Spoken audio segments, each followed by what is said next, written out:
So, based on the Executive Order number 174, meron talagang pagbabago sa atin ngayon in terms of promotion. All promotions are to be done through reclassifications. Mawawala na po yung mga item na inabangan pa naman sana namin. Sa totoo lang, nalungkot ako nung nagtanong si Ma'am Gemma kahapon kapag mag-retire si Principal 4, anong mangyayari sa item? Kubalik ko sa Teacher 1, nalungkot naman tuloy talaga kami. Especially, sa totoo lang, ako talaga ay minsan natatawa kong waiter. Kasi po nangyari minsan na yung suotong damit, kulay ng kortina ng cover ng table. Kaya lang, binigyan naman nila talaga ng kahulugan yung sinasabing waiter. Kasi po talaga, abangan po talaga ako sa mga item na yun. Alam naman po ninyo lahat na apat kaming assistant principal sa PNS. So parang nangangalit na kami nagawa paano na kaya mangyayari sa amin. So, but because of the explanation ni Dr. Sai kahapon, hindi naman kami dapat mag-alala kasi we have that so-called retitling. So ako bilang assistant principal 2, ma-retitle na ito principal 1. Pero manatili ako sa posisyon ko kung gusto ko lang o kung gusto ng school namin na principal position, principal na pero your designation, by virtue of designation, I will be acting again as assistant principal 2. Pero kung mayroon namang aabangan pa sana, kaya malapit ng December, parang wala na yata ang chance. No? Pagka January 2026, wala na po kaming aabangan, sarili na po talaga namin sikap yun. So yun po yung pinaka-concept na actually na-apply ko sa sarili ko, na parang safe pa rin po kami. Kaya lang naman yata yung qualification standard para sa Principal 1 ngayon. Parang kailangan conference to may graduate ka. Sa part ko, parang hindi naman ako nag-worry because I am an MA graduate. Kaya siya kasama kasi apat pa naman kami. So anyway, magagawa pa siguro talaga ng paraan yun. Yan po yung sa AO 174. So sa Deputy Order number 42 series of overview ulit ni Ma'am Sharon Laurente. So ulit, ang pag-aralan. My 4 career stages. My 7 domain. May 37 strands and 37 indicators. So lahat po yun, hindi naman po actually lahat. 21 ang COI at 16 ang NCOI. All classroom observation or COI ay siyempre doon yung makikita sa true classroom observation. On the other hand, yung NCOI sa labas ng classroom or kahit na hindi na po kailangan ang demo teaching. So yung lamang po, pinaka-concept na tandaan ko, baka muna yun sabihin ko naman, inubos ko na. Thank you so much po, Sir Marcelino Porcal from Cluster 1. Ayan, sige po. Last na po ito, no? Kasi it's 8:34. Last. Ayan. Sige po, emoji number 3. Tayo. Bulacan.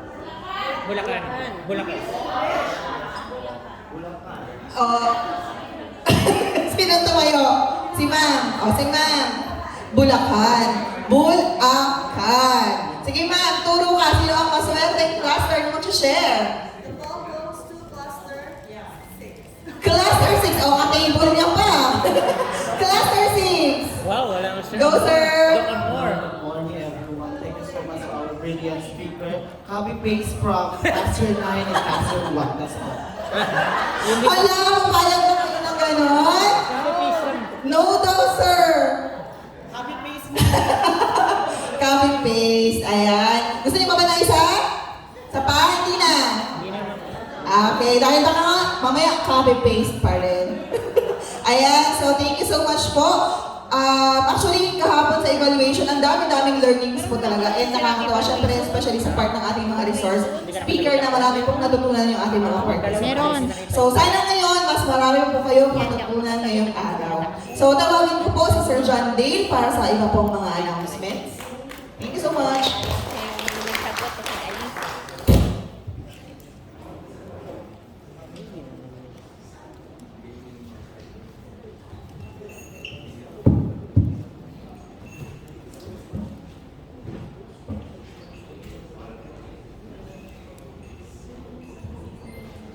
Good morning, everyone. Look po. Hello. Ready na po kayo for day 2? Ready na po? Yan. Sige po, before we proceed with the learning sessions that we have lined up for you for day 2, allow me po to clarify some concerns po raised yesterday. And meron po kaming mga ilang nakita, no? Nakita na pwede po isagot, no? First po, regarding sa... Okay. So first po, regarding the concept of scrap and build. So this was discussed yesterday by Sir Sai po. Yes po, in the policy, scrap and build means converting existing vacant positions to teacher 1. Ito po yung concern kanina ni Sir Mar, no? Na pag nabakante po, ino-convert po natin siya sa teacher 1. However, upon consultation po with our HRMO yesterday, we studied po the existing policy guidelines po, ano. So sabi po sa bullet number 1, existing vacant positions with titles that conform or agree with the ECP system. Ano po yung ECP? Expanded Career Progression System. Okay. So first, here are the steps that we have to undertake. First, convert to teacher 1 positions after 1 year recon from the date of issuance of the IRR. Bakit kaya may 1 year? Kasi Baka ma-feel pa siya. para malagyan po muna. Kasi tingnan niyo po yung bullet number 2. DepEd to employ all necessary means to fill up the unfilled positions within 1 year period. So automatic po bang masascrap po yung principal 4 halimbawa? Sige, tingnan natin po yung positions na na-confirm doon sa ECP system. Yung. Oh, Sir Mark, may chance pa ba Sir Mark? Parang nakangiti ka na Sir Mark. Wait lang po. Wala na. Ayaw nyo na. Ayan. So sige po, tingnan po natin. Ano po yung positions na confirm daw po doon sa ECP? Ayan. So tingnan po natin yung IRR. Okay. So tingnan po natin.